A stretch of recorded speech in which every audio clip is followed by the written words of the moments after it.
Greetings one and all. Super Wednesdays, 22nd of Adar 5780. Special class. This was not supposed to be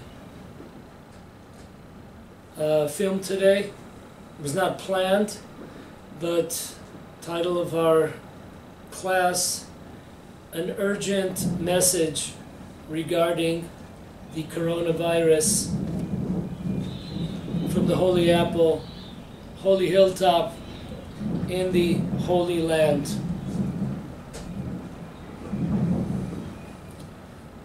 Listen closely to the words that we will say. In the end of the class, with God's help, we will have some personal advice for all of our listeners to protect ourselves, spiritual advice to protect ourselves during these times. So let's take it from the top. It says in the Talmud, Yevamot, Tractate Yevamot, page 63, side A. All calamities that go down in the world, that happen in the world, are due to the Jewish people. That's a pretty heavy statement. If you see different phenomena in the world, what they like to call natural disasters, of course there's nothing as a natural disaster, it's all from God. It's a wake-up call for the Jewish people. If we were doing what we were supposed to be doing, then the entire world would receive tremendous blessing, as we know. When our head is not on our shoulders, then God tries to awaken us via calamities of the nations. Of course, the nations are not innocent. That is why they're being punished. But really, it's a wake-up call for the Jewish people. So we see this pandemic, coronavirus, in approximately 162 countries. It's pretty widespread. Just so we know, the difference between an epidemic usually is explained as something more local, in a community, in a land, and a pandemic, something that has no boundaries, knows no limits. Okay, so we're talking about a pandemic here. So there's a tremendous wake-up call for the Jewish people. What's happening in the world is because of us. What lessons must we learn? Approximately 700 years ago lived Rabbeinu Nissim, otherwise known as the Ran, as a commentary on all of the Talmud and other books. In his book, the lectures of the Ran, lecture number 6, he writes an amazing line based on this Talmud that we quoted in Yevamot 63. He writes there, this was written, by the way, the Ran wrote these words in the midst of an epidemic in his community. So let's take it to heart. In the midst of an epidemic, he's writing these words. He says, anytime when we hear or see calamities that are taking place in the world, this should awaken us and bring us to repent. Though one might think that it's not affecting me, if we do not wake up and repent, he writes these words, we open up ourselves for possible death. If we ignore, it's their problem, it's not my problem, it's far away from me, leave me alone, we open up ourselves. Because God brought this into the world to awaken all of us. First of all, this class, I hope, at least for myself, will be a wake-up and a change for all of us. We're all in the same boat over here. So those are the words of the Ran. When I'm about to say this first part of our class, some of it I heard from a friend of mine, Rabbi Moshe Katz of Elon Moreh. Some of it, God was nice enough to send me a gift and add on to this. So here we go. Put on those seatbelts. We know in Latin, corona is a Latin word and it stands for crown. We see, if you look it up, the 10 top nations, countries that have been affected by the COVID-19 virus, or the coronavirus. Let's discuss the first 4. And we will see that there's a lesson in the name. A name represents essence. When you talk to a person, you hear their name, that's the essence of the person. That's why it's so important to pick a name with essence. So, if we look at the top 4 that have been affected by this virus, they are the following. China, number 1. Italy, number 2. Iran, number 3. South Korea, number 4. What's the idea here of the crown? Nations of the world throughout history, and these specific nations, they try to kidnap, take the crown of God and place it on their own heads, their own country or their own nation's head. How do they go about doing that? How do you take the crown, so to speak, off of God, or so to speak, the crown of Israel? Just like God is king, the Jewish people also were blessed with certain crowns. So how does a nation go about stealing the crown of God or Israel, the people of Israel? That is done in 2 fashions. Number 1, what we call kochi be'otzem yadi. A nation looks at itself as a superpower. They have all the solutions, they have all the answers, they control, they have money, money talks. They don't need any God. So they take the crown of God, the omnipotent God, and they put it on their own heads. We don't need God. That's one way. Second way is that forget issues of superpowers.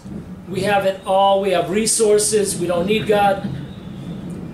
There's also nations that a high percentage of those nations are atheists, do not believe in God.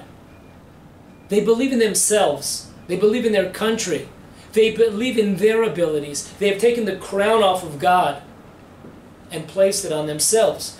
They are gods. They are the wise.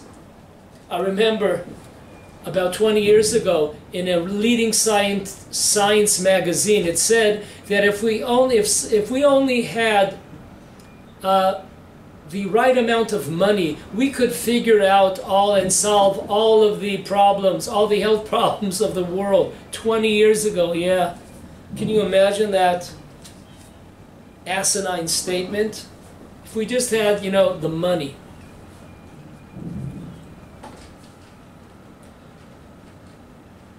And then there are countries that are trying to take the crown of the Jewish people, as we will see in the upcoming minutes. So let's roll it.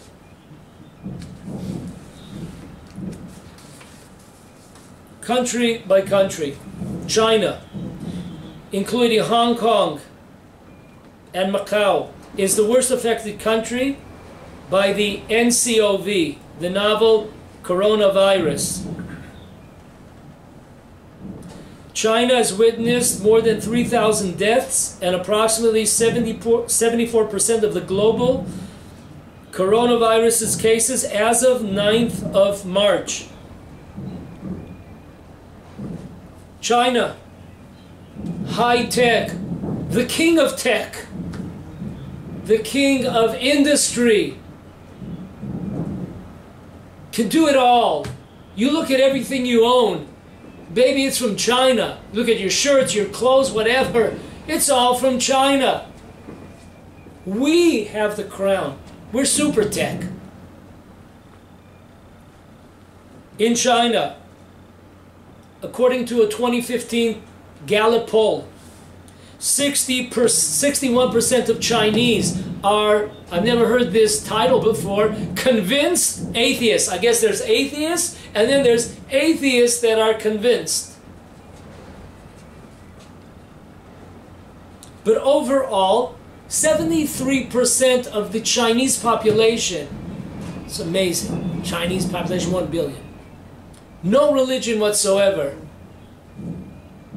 They're like, remember that song by John Lennon?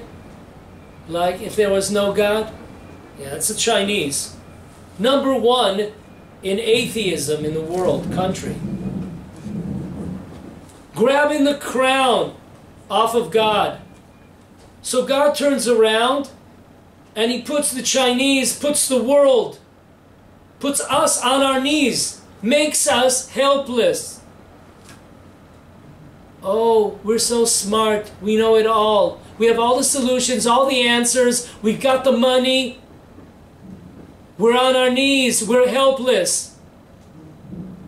Because we've taken the crown off of the king, Hashem, God. Number 2 on the list, Italy. The coronavirus is severe in Italy, making it the most affected country in Europe, as well as outside Asia. Coronavirus deaths in Italy increased 5 times in the second week of March, from 366 on the 8th of March to 1,800 plus on the 15th of March. That's an amazing jump. Total cases so far, this is, old news. This is 2-3 days old. 24,747 cases. Italy. What is Italy? Italy seats the Vatican. Who is the Vatican? The Vatican, with their replacement theory, they've grabbed the crown of the people of Israel, the Jewish people. And they say once the Jewish people had those crowns, no longer. We have replaced them. We have taken their crowns. And now we are the chosen people. God says, oh yeah? Taking the crown off the Jewish people's heads? You are the chosen people? Oh yeah, we're going to bring you down to your knees. We're going to make you helpless. See those? Lockdown? No one on the streets? Police, soldiers on the streets? Number 3, grabbing the crown. Grabbing the crown of God. Grabbing the crown of Israel. People of Israel. Iran.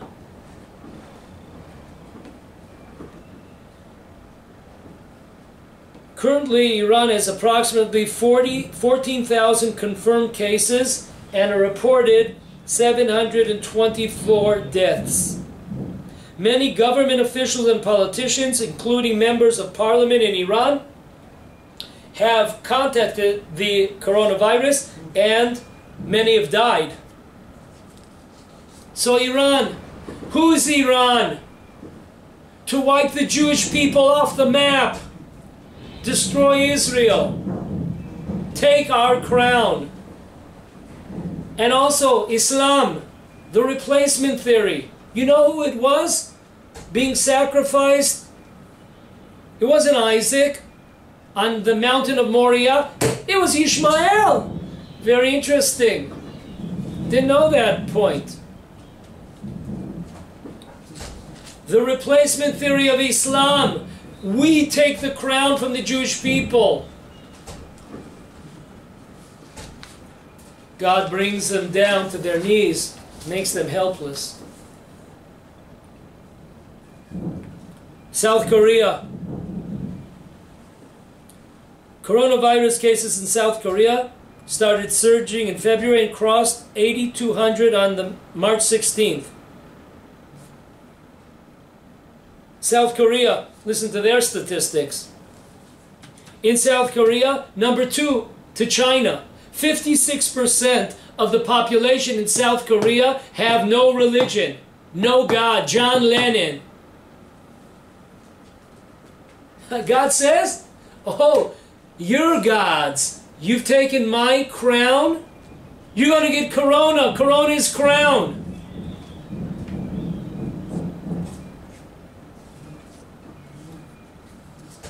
When I was a kid, I don't know if this is a real word, but we used to say when you wanted to smash somebody, let's crown them.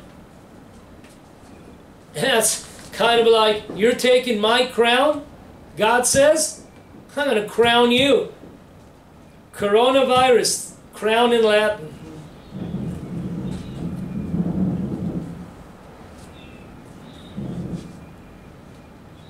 The United States of America. It's up there in the top 10. So far, changes every day. So far in the United States, 4,712 cases, 100 deaths, past the 100 death mark. Active cases still around, 4,547. United States, grabbing the crown of God, of Hashem. Though there are many positive things in America, in their history, and of late. However, the United States, unfortunately, is the capital of tremendous, the capital of impurity, what we call Tumah. When you look, America, the superpower of the world, we have it all, sending people to the moon, to different planets. The kings of culture, Hollywood today, in a free fall. There was supposed to be an SW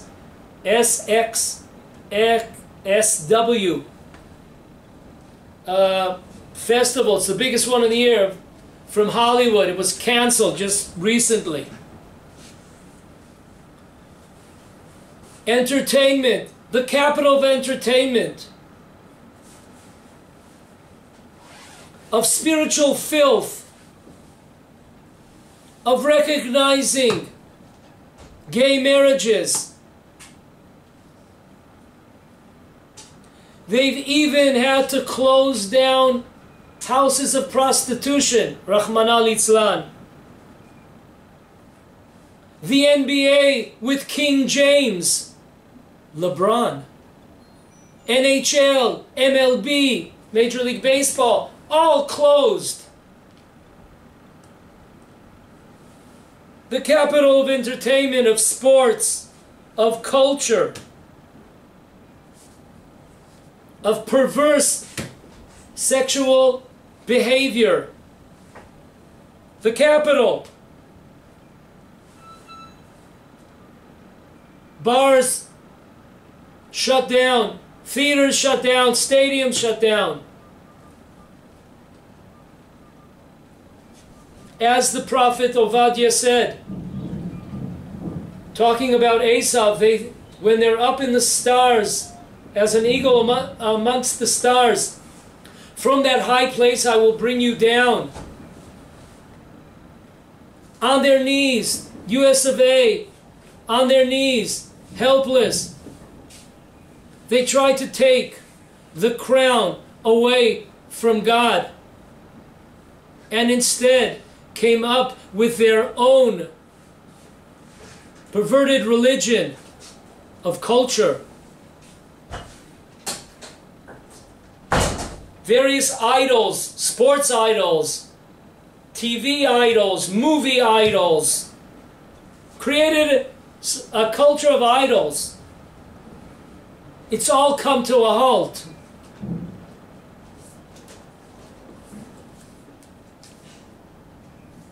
Last but not least, they're not on the top 10 countries affected by the COVID-19. However, Israel, also within us, a government that has produced laws against the Torah, buses traveling on the Sabbath, a war against the religious communities of Israel, in the military and other places. 3 times they try to put that crown on their head to form a government. Elections. We will have. The crown belongs to us. We could do anything. We could reach the Iraqi reactor. We could, our hands reach the entire world. The crown is on our head. We've taken the crown from Hashem. And amazing. Hashem says, you think you're going to put that crown on your head? Have another election. Have another election. Israel's the laughingstock of the world here.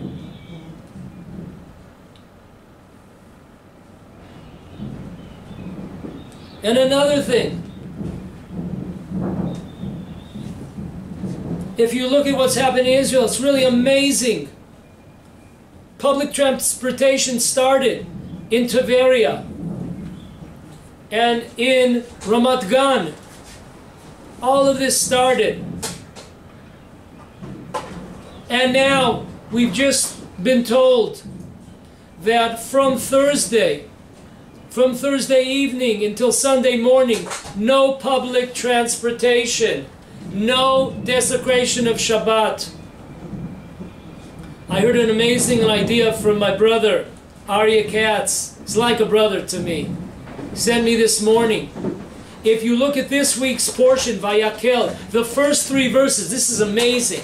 It talks about the observance of Shabbat. 3 first verses of the portion of the week are talking about Shabbat observance, which overrides the erecting of the tabernacle. And the last couple of weeks, with this outbreak of the coronavirus, we've been talking about the building of the tabernacle. And we know that though this is such an important point, that there are 5 portions, Truma, Titzaveh, Kitisa, Vayakel, Pikudei, that God has set aside to discuss the building of the temple, of the tabernacle. It still does not override. Shabbat overrides that.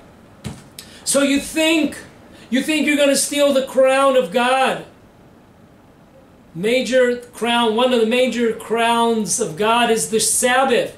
You think you're going to steal it? You have no government. You can't form any government. Trying to steal the crown. Number 2, You think you're going to desecrate Shabbat. No one's moving on Shabbat. So this week, folks, for the first time in 71-year history of Israel, when you don't want to do something in a good fashion, because God commanded you for your good, for our benefit, you don't want to do that on your own free will, then it's going to come to you in your face. It's going to come, it's going to wham, it's going to be like a whammy back your way. So it's an amazing thing. No theaters open, no malls open this Shabbat. They're all closed. Beaches are closed. Places of immodest behavior, immodest dress, bars, immodest behavior too. People getting drunk, doing bad things. The material backbone of the world, whether it's in Israel or elsewhere, that backbone has been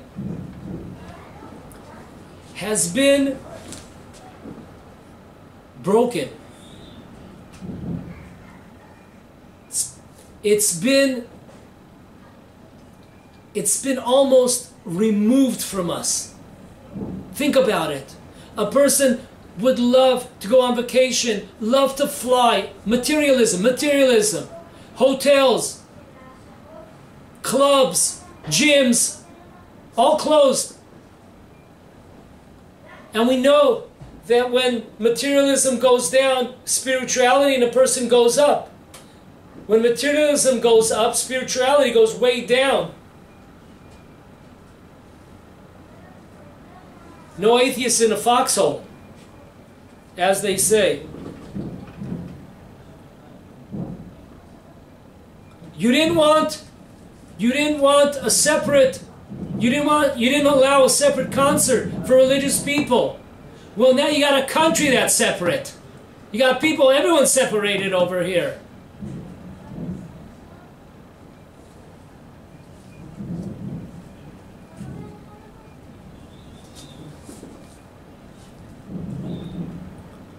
Folks,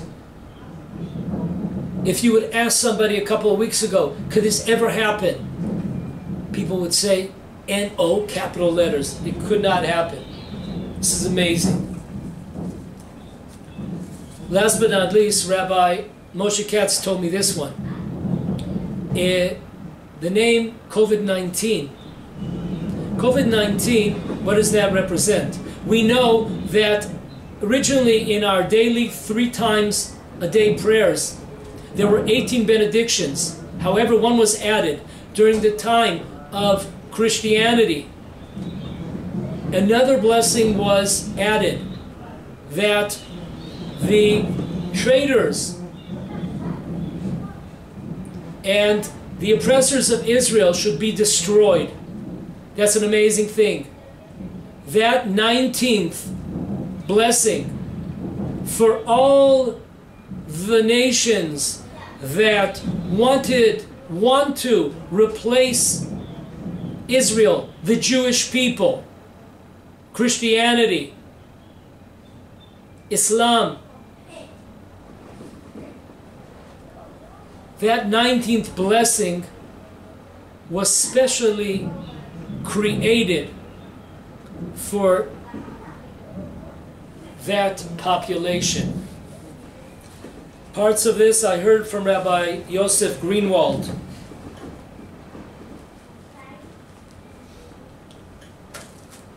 This past Shabbat, Sabbath, was also the Sabbath when we read the Torah reading. We read about the red heifer, that when there is a temple in Jerusalem and a person would become contaminated spiritually, in order for them to be able to once again come to the temple, they would have to go through a certain process which involved the red heifer.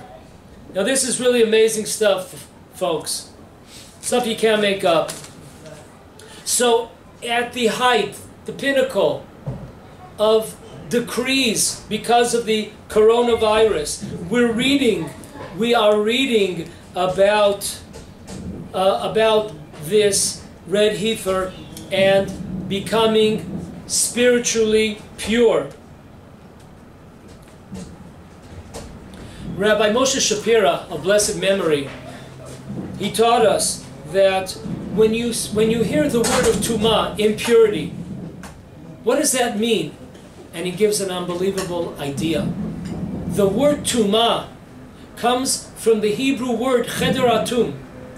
We know that when there is a missile attack, that Jews must go into closed off rooms, sealed areas, bunkers. And that is exactly what happens when a person is contaminated spiritually, as if they have gone into this isolation, this closed off bunker, and they have committed something. They have come in contact with something spiritually dangerous, which turns themselves into a sort of blinded spiritual personality. Just like there's a person who's blind physically, there's blindness that is caused by spiritual transgressions. Now folks, up until a few weeks ago, you know what? That we would never have been able to really understand. We would not be able to understand. Toda. We would not be able to understand these concepts. When it comes to impurity, the laws of Tumah, we have the first degree of Tumah, the second degree of impurity, the third, fourth, and there's an opinion that even a fifth degree. Now, it was hard for us to understand this. How could this be that if somebody touched something and then another person touches the second item, and it just keeps on going on? Well, now we understand this. We understand these concepts of purity and impurity. God, in one swoop, has brought us closer. He has brought us closer to the times of Messiah, King Messiah. He's brought us closer to understand that all of a sudden, in the coronavirus, who did I shake hands with? And that person, who did they shake hands with? What did I touch? Did I touch a swing? Did I touch a slide? What surface? What area? And people that were in that area, or people that traveled those same stores, streets that I traveled, all of a sudden they give onto other people exactly the laws of purity and impurity. Now we get it. Now we understand. And folks, we understand now. We're so afraid of germs. We're so afraid of people. Somebody comes too close to us. It's a danger. We're worried that the sick are going to make us sick. It's an amazing thing. If it's like that in the physical world, and all of a sudden we understand the Torah. The Torah tells us to stay away. All the transgressions of the Torah, the sins of the Torah. Why is that? Because those are spiritual viruses. It's very interesting that the word in Hebrew for a sin is the same word almost as a virus. Averis and a virus. Averot and a virus. Almost the same exact word. That's the idea here. Now we can understand. We can understand why our sages told us, when your children are 3 years of age, you already start the laws of modesty. What does it matter? Wait till they get to the ages of 20. No. There's spiritual damage out there. Stay away. We're worried about touching our eyes. We're worried about our eyes. We should be worried about our eyes. What do our eyes see?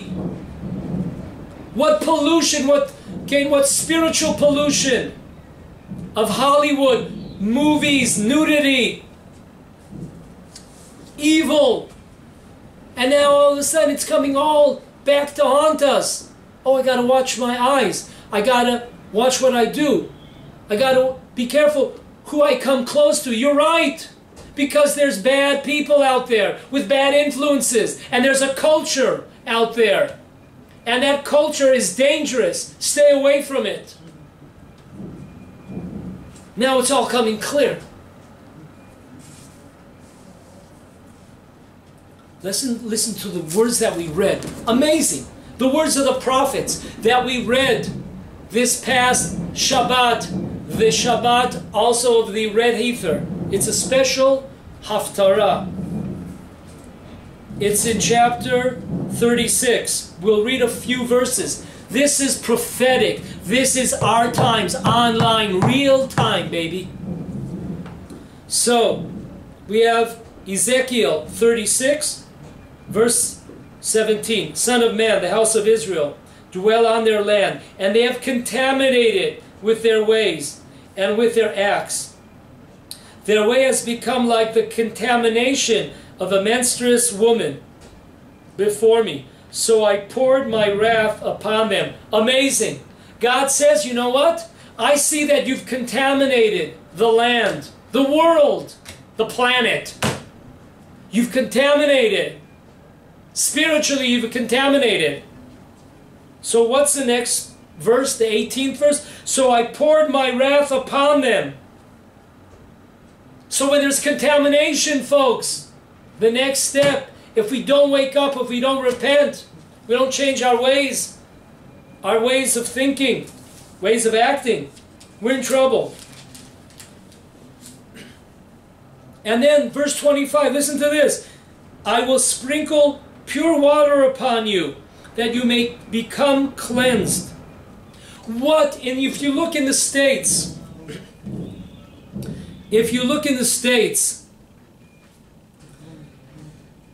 we see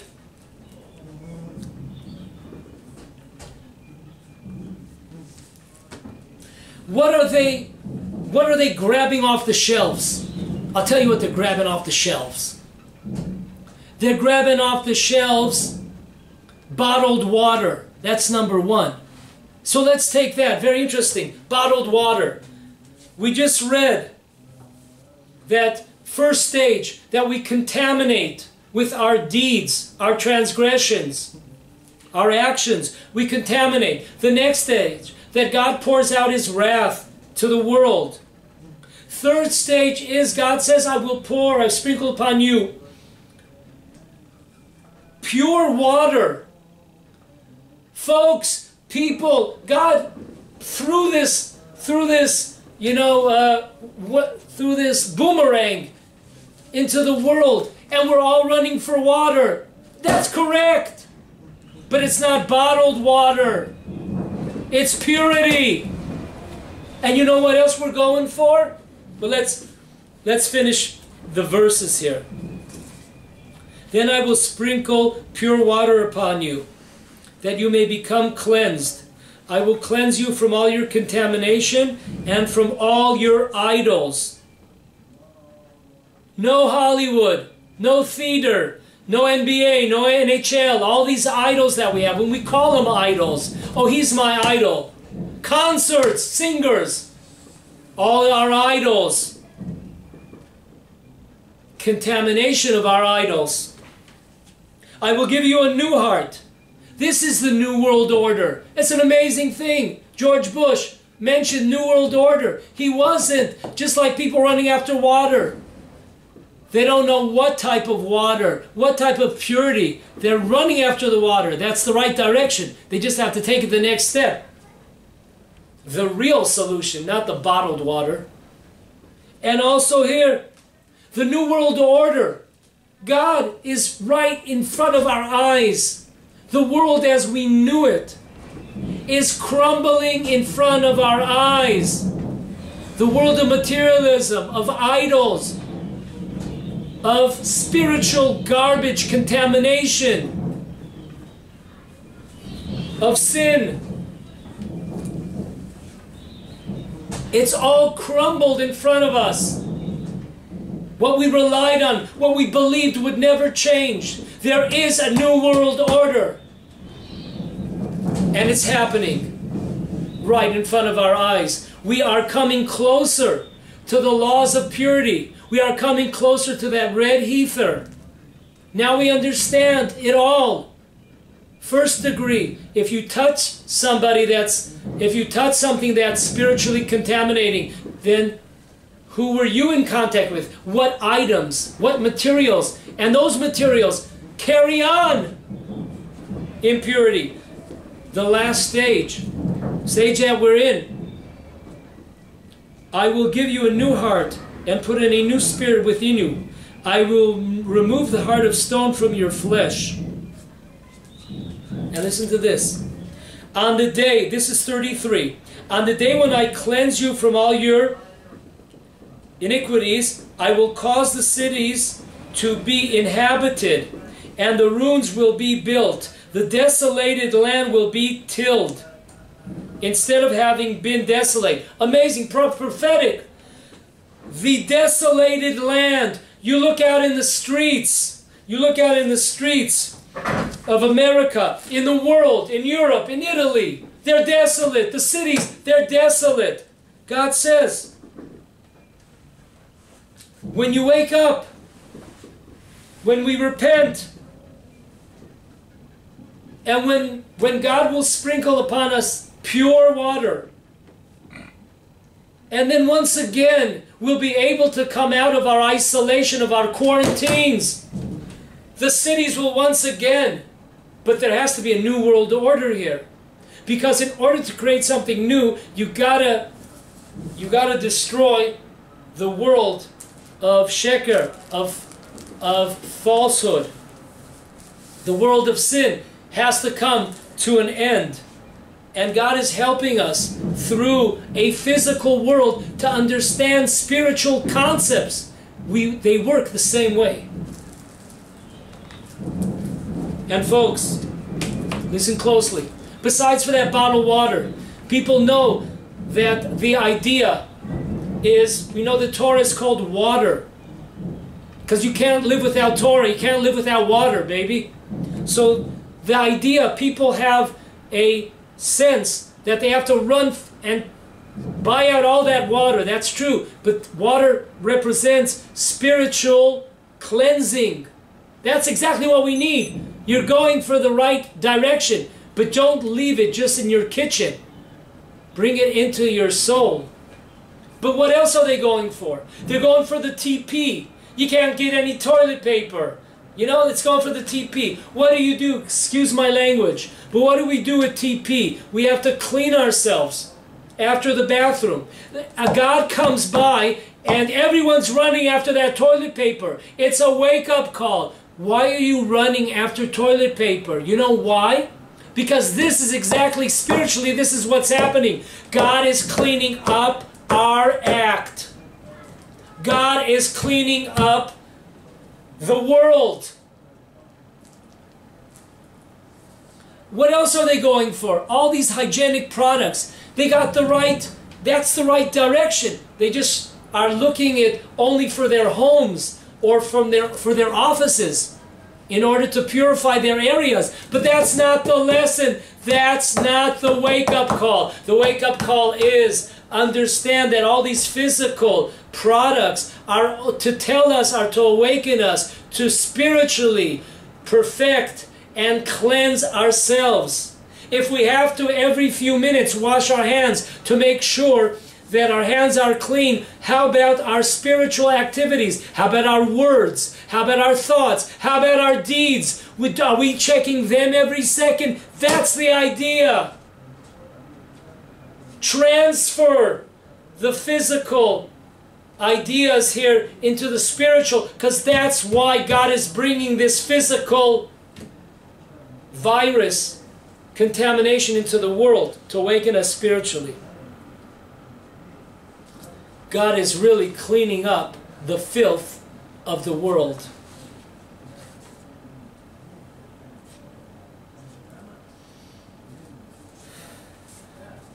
Next point. Next New World Order. We see all over the world a closing of borders. We see a clampdown on citizens. Violence in stores. An economic freefall. Not just in Hollywood. Gun stockpiling.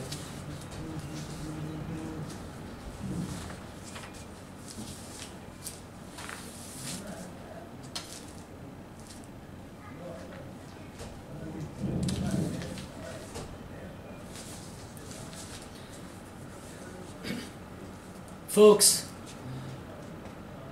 who would have ever believed that the gates of the land of Israel would be closed?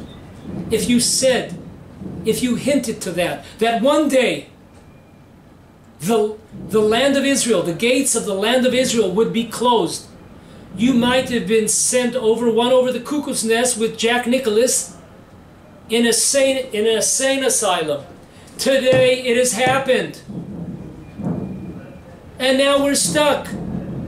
Now we're stuck. We thought it could never happen. We could always maneuver our way into the land of Israel. We have time.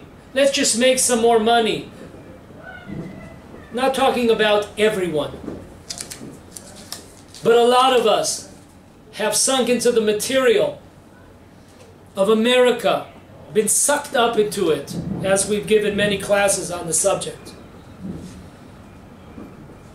Listen closely.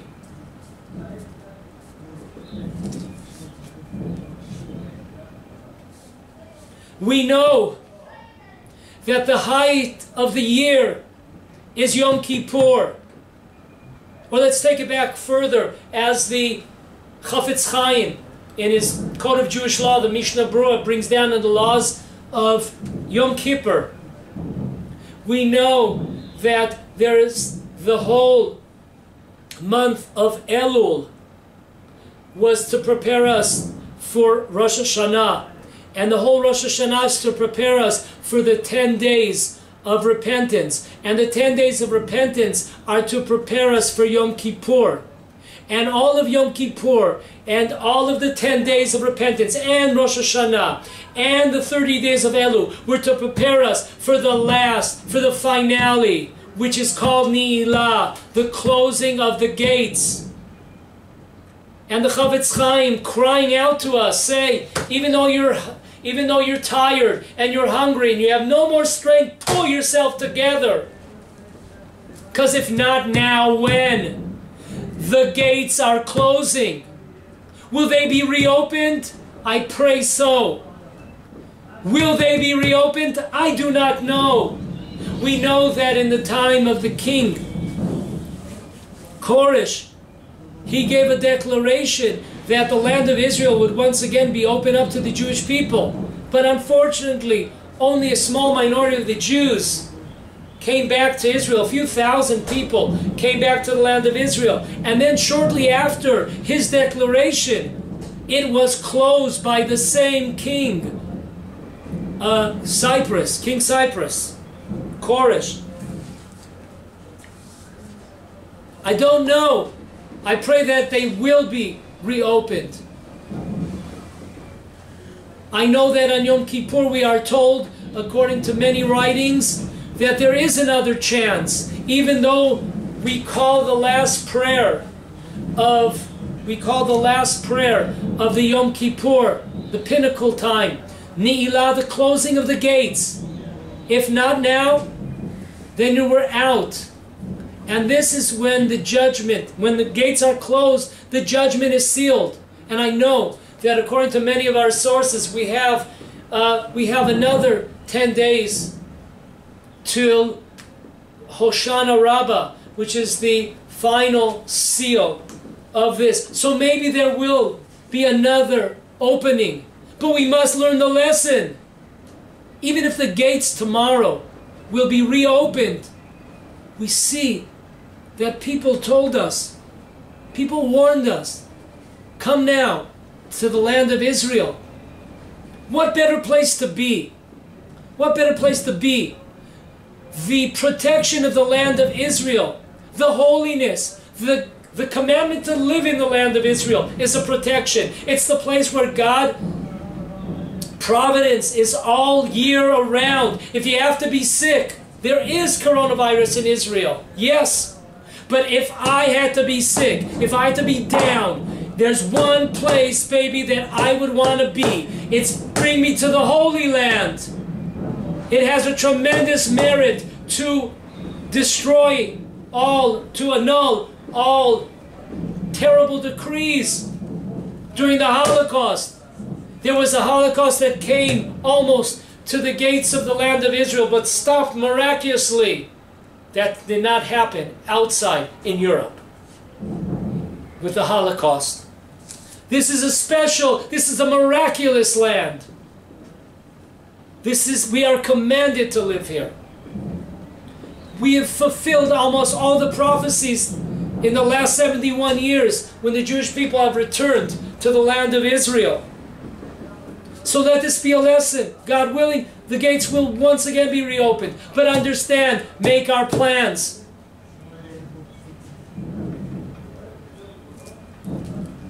I know that not all can get out, even if the gates are open. There are a certain population, certain amount of people that have elderly parents, they're sick themselves, various certain reasons that people cannot. But make your plans. Sit down. Make a plan. Wake up in the morning with the land of Israel. Go to sleep with the land of Israel. There's still a lot to be done for those few that are really unable to come, even if the gates are open. Listen closely. What's happening? Gun stockpiling. The world's largest gun store in Metro Atlanta has had lines that are 6 and 8 people deep. A gun store in Los Angeles had lines that stretched down the block. At least one store in Idaho put limits on sales after its shelves were nearly cleared out. Just as grocery stores, listen up, world, have been stripped bare by Americans panicked by the coronavirus, guns and ammunitions have started flying off the shelves. Retailers say the buying frenzy is being fueled by consumers who are worried that people are becoming so desperate and unpredictable, they need to ensure they can protect themselves. It's been insane, said Jay Wallace, who owns Adventure Outdoors in Georgia. His ammunition sales are up more than 5 times their usual numbers. This is like a Rod Sterling Twilight Zone episode. Remember that? Also, potentially driving the sales are concerns that elected officials may try to restrict access to firearms. A mayor in Illinois recently signed an executive order that would give her the right to ban the sale of guns or ammunition, as did the mayor of New Orleans. Betsy Terrell, a 61-year-old resident of Decatur, Georgia. She feels the metro Atlanta area already has a lot of crime. She's worried that if the economy tanks, crime will rise even more. I was beginning to see people acting oddly. That was a little unnerving, said Betsy. I feel there's potential political upheaval now. It's scary. It's only now I felt this overwhelming need to arm myself, to protect herself.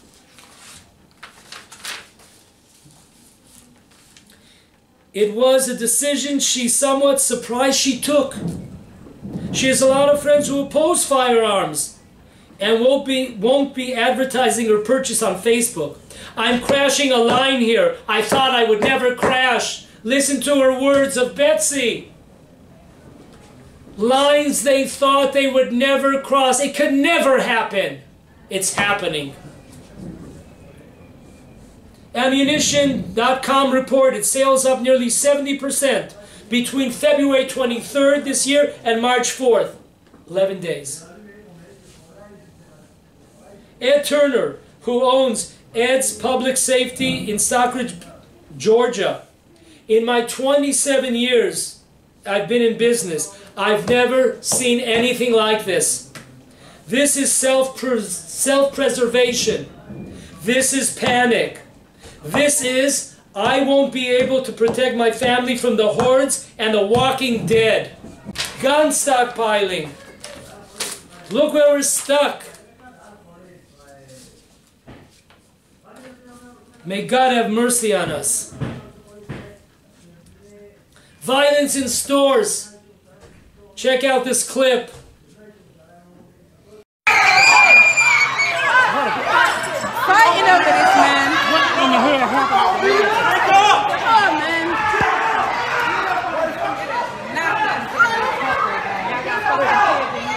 I mean, come on.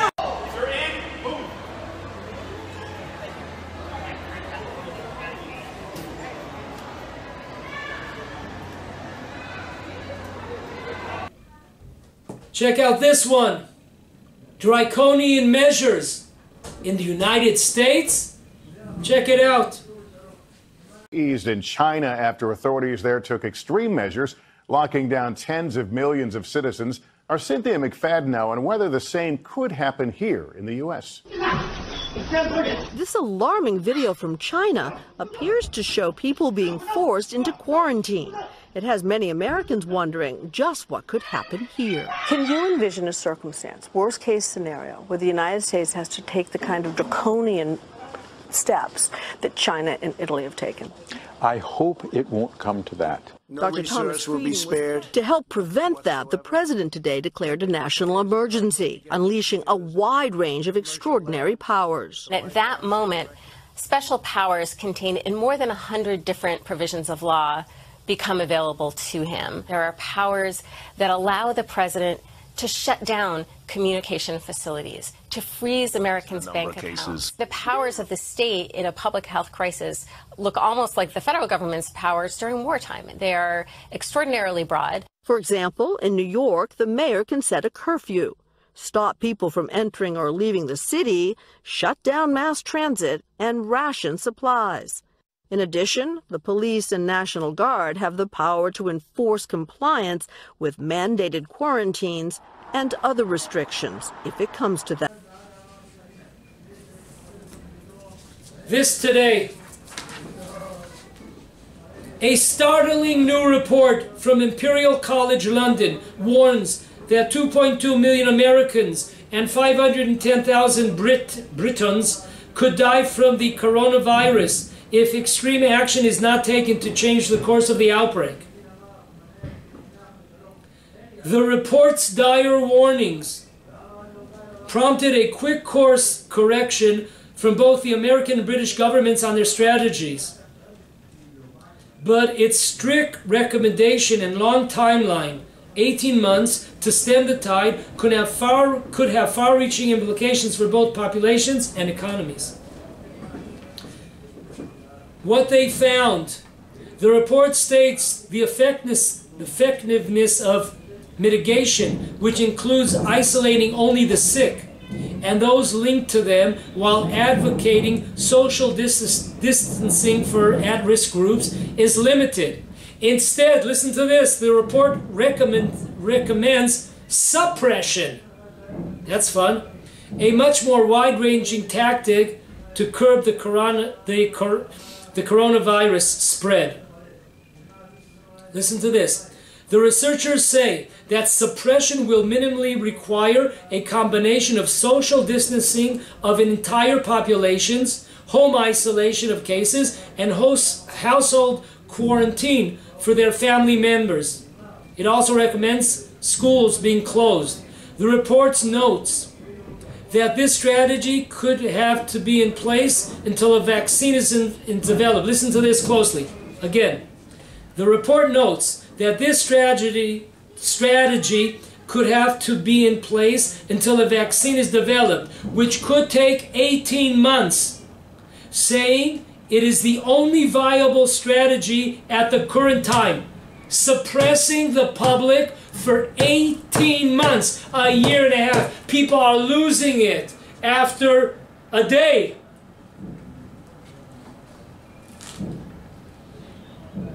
The bottom line, the report admits no public health intervention with such disruptive effects on society has previously been attempted for such a long duration of time. How populations and societies will respond remains unclear. We don't know how people are going to respond. 18 months, lockdown? God save us. The Economist, the famous economist Peter Schiff, yesterday writes, "This is the beginning of the end. This is how it starts.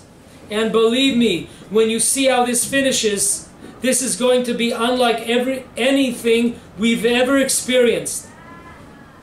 I think we have passed the point of no return." Schiff, the economist. It's like we've already jumped off the top of the building, off the top of the Empire State Building. There's no way to change our minds now. We're going to hit that pavement. I can't see any way we can avoid that. All we can do is brace for impact ourselves. Peter Schiff.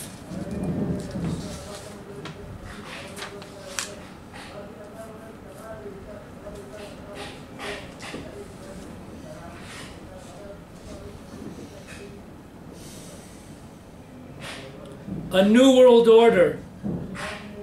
18 months.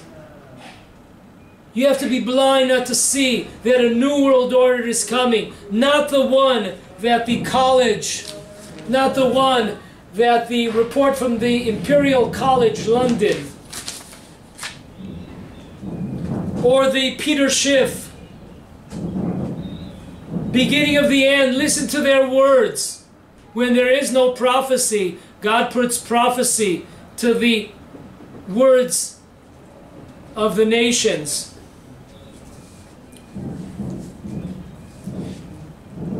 Next point.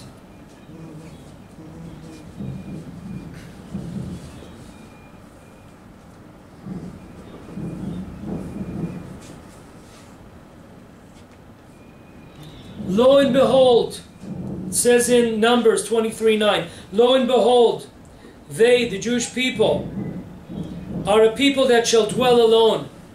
God created the Jewish people, the chosen people, to be a separate nation. He gave us a present, a Torah, which separates us from the world.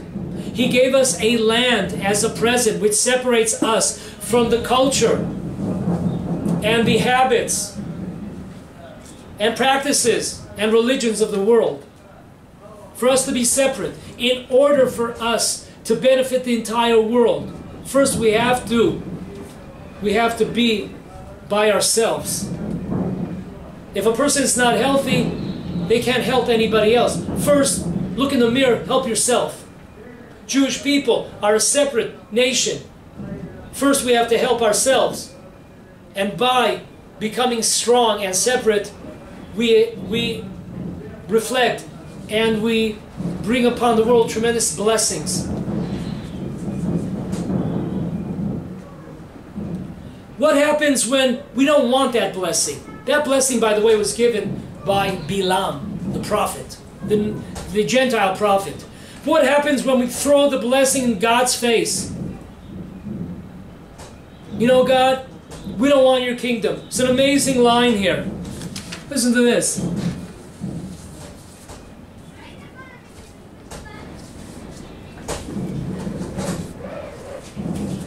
It's written in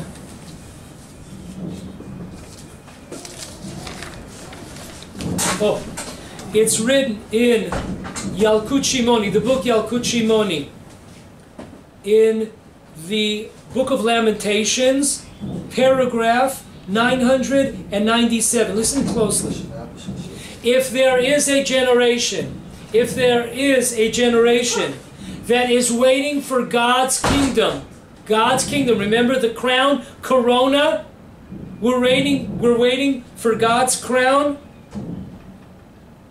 immediately I will redeem them. Folks, black and white.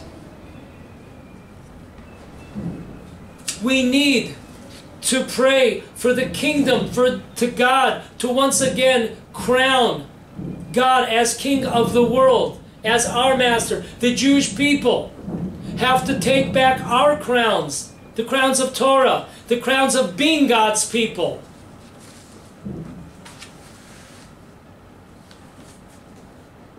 When you're on a team, you all wear the same uniforms. So God, so to speak, also gave of His crown to His people because we're on the same team. But if we throw this blessing to be separate away, God has a funny way to bring it back, boomerang it in your face, in our face. Listen to this. Amazing statistics. According to the Population and Immigration Authority in Israel, by the way, thank you. This one's a hat tip, an HT, to our dear friend Tomer Devora for this information. Listen to this. In the last day, since Tuesday, March 10th, 2020, in one day, 10,827 foreigners have voluntarily left Israel. In the last 2 weeks, from February 25th, 2020, 197,066 foreigners have left Israel. At the same time, in the last 2 weeks, in the last day, 8,934 Israelis, Jews, entered the country. In the last 2 weeks, 235,000 Israelis returned to the land of Israel. Do you understand? Do we understand what is going on here? Hashem, miraculously, God is miraculously, what we did not decide to do for ourselves. So it comes in a way of a coronavirus. It comes in a terrible way. Instead of it coming as a blessing and coming with a smile by God, we're doing His will. We want to be. We separate. We remove the cancer of the foreign cancer in our midst. If it's the Arab population or if it's the Christian population, the idol-worshipping Christian population, think about it. Think about the purity we spoke about before. The past Shabbat being Shabbat of purity with the red heifer. Think about this one. With Easter coming up. With all these Christians that are used to coming up to Israel around the Passover time. Their big time to come up here. No one's coming. The land is being purified. We did not want to purify it at our own free will. To say, listen, that we have laws here. You want to live in the land of Israel? We have the 7 commandments of Noah. One of them is not worshiping idolatry. If you're willing to give up your idols, your JC, fine, you're welcome to stay. As a resident stranger. But we didn't want to do it. And we didn't do it. So look at this transfer of population. All these foreigners, all these Gentiles out of the land of Israel. Amazing.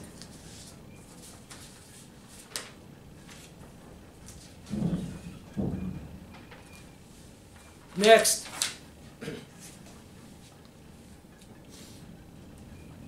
The Temple Mount is desolate. There is no temple. There are almost no Jewish people up there. There are no sacrifices. The Temple Mount is desolate. God's home is desolate. The cities of the world will be desolate. Here we have a clip of the various cities of the world and how no one, almost no one, is on the streets anymore.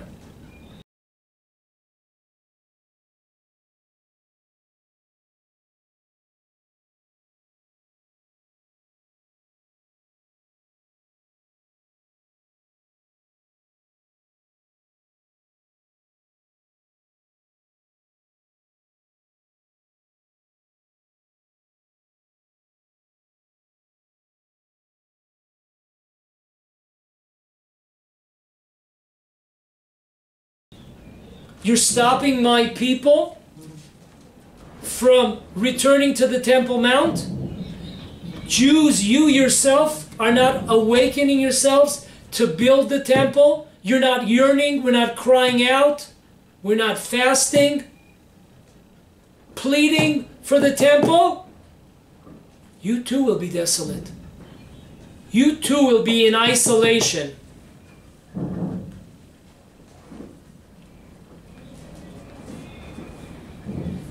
Listen closely. Every day, for 7 days, during the Sukkot, holiday of the booths, holiday, we say 7 days the following line. When we say to God, when we walk around the table, this table, the bimah, which represents the altar of the temple when the temple stood. So we walk around as if we're walking around the temple. And we say the following words with our 4 speeches, walking around. When you saved miraculously the ark that was stolen by the Philistines,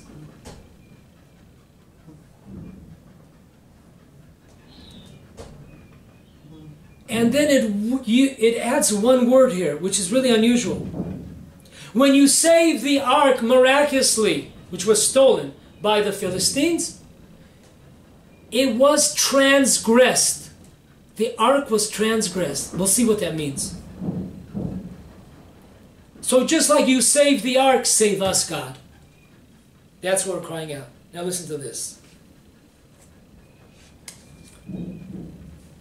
In the prayer book called Kimcha Devishuna, on page 690, he brings down two sins that the Jewish people, two transgressions that the Jewish people, God saved miraculously the ark, which was stolen by the Philistines, but the Jewish people were also involved in this crime.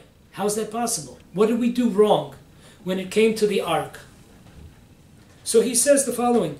Number one, we know from our sages that it says in Breshit Rabbah 54:4 that when Abraham cut a covenant with the king of the Philistines, Avimelech, he brought in 7, the covenant was made via 7 sheep. 7 sheep. God says to Abraham, God is brought down by the commentator of the Rashbam. Why was God furious? He was furious because Abraham had given up ownership on a certain part of the land of Israel. This is an amazing thing. We were about to sign on the deal of the century, which gave up ownership of parts of Israel, which allowed for a foreign state of Arabs, the Fakenstein population. As this was happening, we get hit with this pandemic. Amazing. So the first crime that we made, which created a situation which gave the Philistines the ability to steal the ark, was a declare of giving up parts of the land of Israel. Number two, our sages tell us that there was a lack of desire for the Jewish people to save the ark. For 7 months, that's a long time. For 7 months, the ark has been stolen from the Jewish people. And our sages tell us that according to Rabbi Eliezer, he tells us, you know why? Because they were deep into their businesses. They were working their fields. They didn't have time for this pettiness of the ark being stolen. Can you imagine that? So therefore, what does God send? God sends an epidemic. God sends an epidemic. 50,000 plus people are wiped out in this epidemic. Once again, brought upon a lack of honor and awe towards the land of Israel and towards the Temple Mount, towards the temple. Ark happens to be the major icon of the temple. Ve'ema banim smecha. Rabbi Yisachar Teichtel writes in his book, in his unbelievable book, Ema banim smecha, on page 190. He says every Jew must make an effort to come to the land of Israel and to build the temple. He doesn't say to pray, he says to build the temple. And then he brings down sources that this is already hinted in the first days of creation. The first 6 days of creation, God already has set in place that we must cry out and we must yearn and do actions which will bring the building of the Temple Mount. This is at the beginning of creation already set down. And then he goes on and he says amazing things. He says, we see from many sources that we will build the temple. Rabbi Yisachar Teichtel, an unbelievable Torah giant in Europe who was murdered by the Nazis. May his blood be avenged. Also, this was taught to us, okay, also by the head rabbi of Rozhin, that we will build the temple. This is also brought down in the Zohar. The Zohar brings it out in Tikkunei Zohar 21 and 60b. The Rabbi Sadia Gaon brings this out too, that we will build the temple. The Jewish people will build the temple, and only later on will God from heaven complete the building. So there is no argument. People argue, will the temple be built by us? Will it be sent down from heaven? There is no argument. Rabbi Yisachar Teichel brings it down very clearly, very simply. We must start the building of the temple. God will complete it. And this is also the opinion Rabbi Teichel brings down. This is also the opinion of the Pesikta, and this is also the opinion of the Yerushalmi. In the times of King David,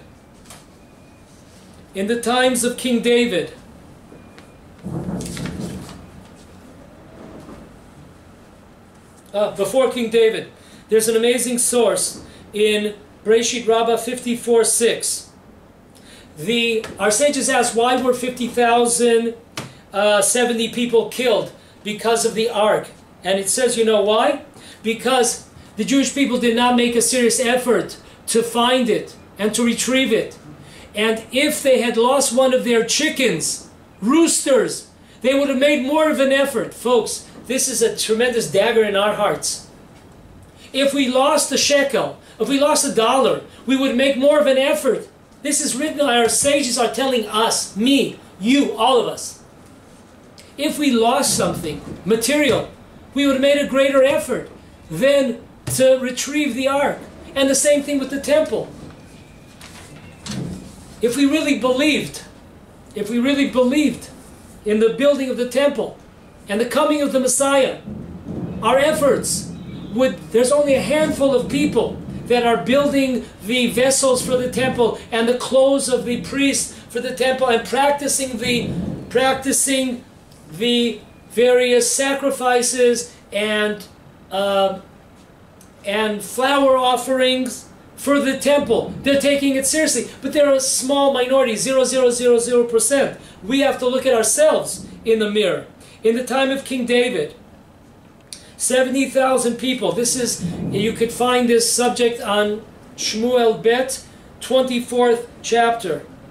This is also brought down in the, you could look in Yalkut Shimoni, you'll find it. You could look in Shochar Atov, in chapter 31, you'll see it there, in Shochar Tov.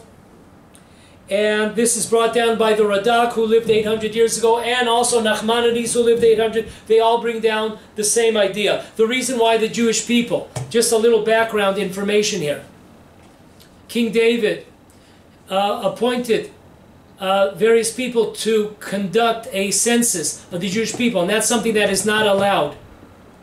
Why not? Why isn't it allowed to count the Jewish people? The Jewish people are not individuals. Jewish people is a body. You know, we don't cut off our hands. We don't cut off our legs. We're one unit. We're not 1, 2, 3 individuals. Doesn't work like that. So King David gives a command to count the Jewish people individually.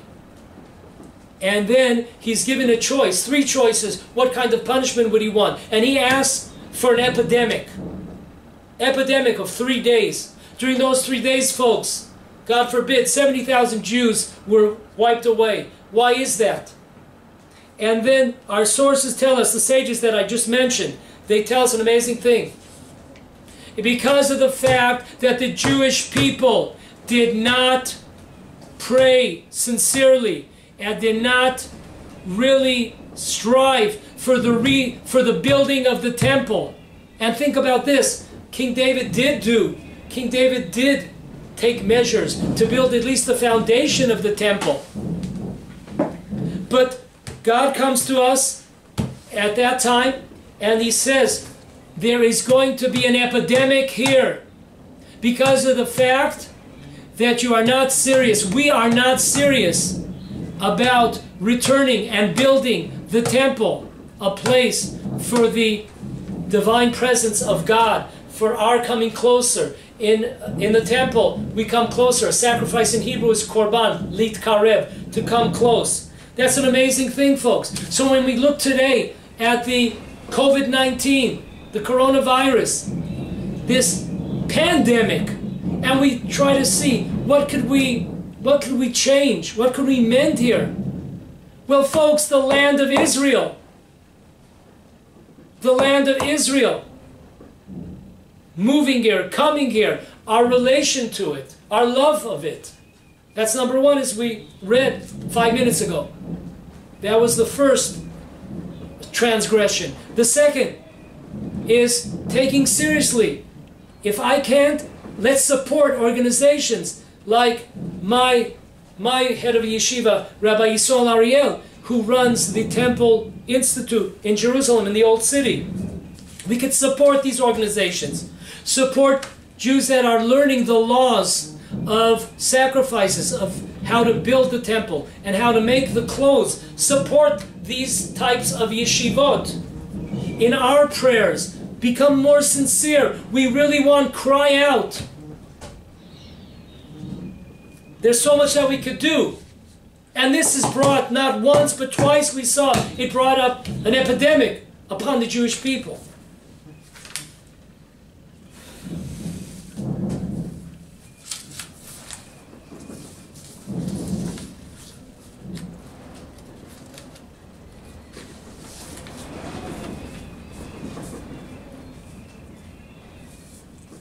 Folks, is this this pandemic, is it the fat lady sings? Is it the buzzer? Or is it 2-minute warning? I don't know. I don't know. I pray it's the 2-minute warning and not the buzzer and not the fat lady sings.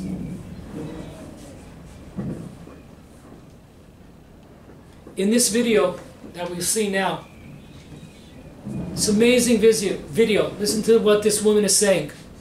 An expert in health. The coronavirus is our future. Even if tomorrow, by some miracle, we could find a cure, this is our future. This is going to happen again and again. It might end, God willing, it might end soon. Or it might not. This is not the last major outbreak we're ever going to see. There's going to be more outbreaks, and there's going to be more epidemics. That's not a maybe, that's a given. And it's a result of the way that we as human beings are interacting with our planet. Human choices are driving us into a position where we're going to see more outbreaks. The choices we're making about how we occupy this planet make that inevitable. As far as we have an expert consensus on COVID-19, it's this. Here in the US and globally, it's going to get worse before it gets better. We're seeing cases of human transmission that aren't from returning travel, that are just happening in the community. And we're seeing people infected with COVID-19 when we don't even know where the infection came from. Those are signs of an outbreak that's getting worse, not an outbreak that's under control. It's depressing, but it's not surprising. Global health experts, when they talk about the scenario of new viruses, this is one of the scenarios that they look at. We all hoped we'd get off easy, but when experts talk about viral planning, this is the kind of situation and the way they expect the virus to move. It might be the buzzer. The New World Order is here. God retaking his crown, reclaiming his crown, and setting up a world of good, of purity, of kindness, of beauty, of modesty, of humbleness before God. It might be the buzzer, but it might not be. But we have to take it as a tremendous lesson. If it's a 2-minute warning, we have to remember these past weeks, these past days, these past hours, and remember, because sometimes God gives a 2-minute warning. In his mercy, gives us another chance. Let's remember the things, let us remember. All these things that we discussed, let us remember.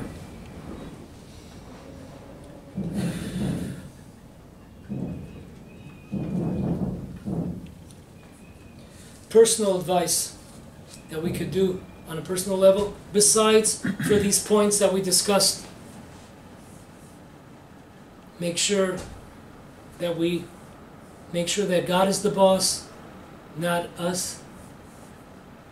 A few practical issues, practical advice that specifically talks about times of epidemics. I'm not talking about good ideas in general. There are many good ideas in general. I am going to, right now, I'm not going to give the sources, I'm not going to go behind it, because this class has gone way too, I'm not used to giving these long classes, but I have no choice. So this is going to be very short. For all of us, personal advice for all of us. Number one, Torah study. Torah study is able to eliminate epidemics and pandemics. Saying of the Ketoret,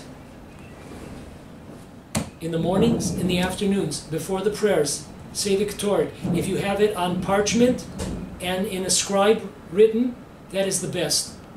If not, say it from a prayer book.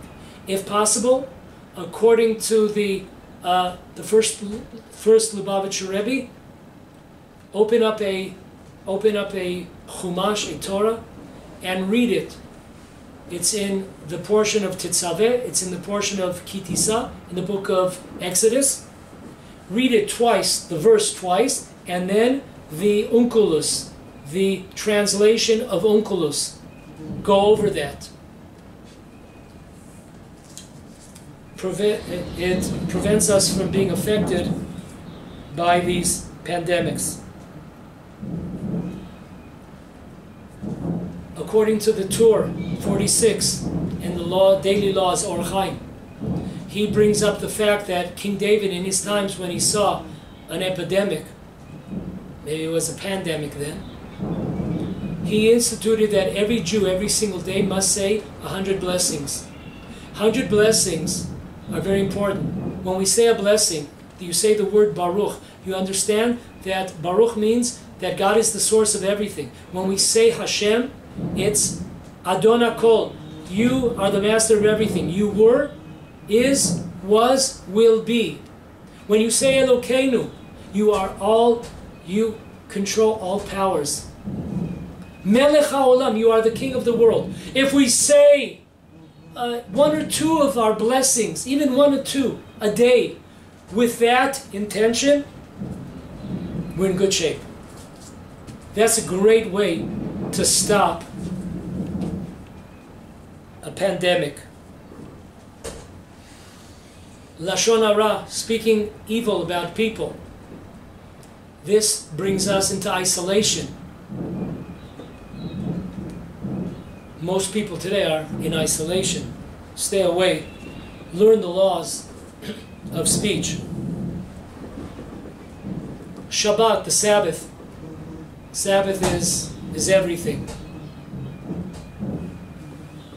Learn every Shabbat one new law.